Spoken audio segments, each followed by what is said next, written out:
AP రాజకీయాల్లో కొత్త చర్చ మొదలైంది. డిప్యూటీ సీఎం పవన్ కళ్యాణ్ గత కొద్ది రోజులుగా తన స్టైల్ మార్చుకున్నారు.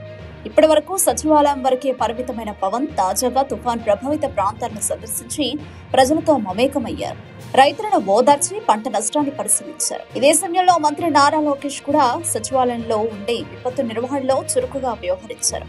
సీఎం చంద్రబాబు తర్వాత పాలనా దక్షత చూపిస్తున్న నాయకుడిగా లోకేష్ పేరు వినిపిస్తోంది. ఈ నేపథ్యంలో పవన్ కూడా ప్రజల్లో కనిపించడం రాజకీయంగా చర్చనీయాంశమైంది. విశ్లేషకుల అభిప్రాయం ప్రకారం లోకేష్ ఇమేజ్ పెరుగుతుండటంతో పవన్ తన ప్రజా ఇమేజ్ ను బలోపేతం చేసేందుకు ఫీల్డ్ లోకి దిగారని భావిస్తున్నారు. వచ్చే ఎన్నికల్లో టీడీపీని తట్టుకోవాలన్నా, జనసేన పార్టీని నిలబెట్టాలన్నా కూడా పవన్ కు సొంత ఇమేజ్, పరపతి, పార్టీ బలోపేతం అవసరం. అందుకే ఇలా రోడ్ల పడి క్షేత్రస్థాయి ప్రజల వద్దకు వెళుతున్నట్లు సమాచారం. ప్రజల సమస్యలను దగ్గరగా తెలుసుకుని పాలనా దక్షకుడిగా పేరు తెచ్చుకోవాలనే ప్రయత్నం పవన్ లో స్పష్టంగా కనిపిస్తోంది. మొత్తం మీద పవన్ స్టైల్ మారింది అనేది ఇప్పుడు రాజకీయాల్లో హాట్ టాపిక్ గా మారింది.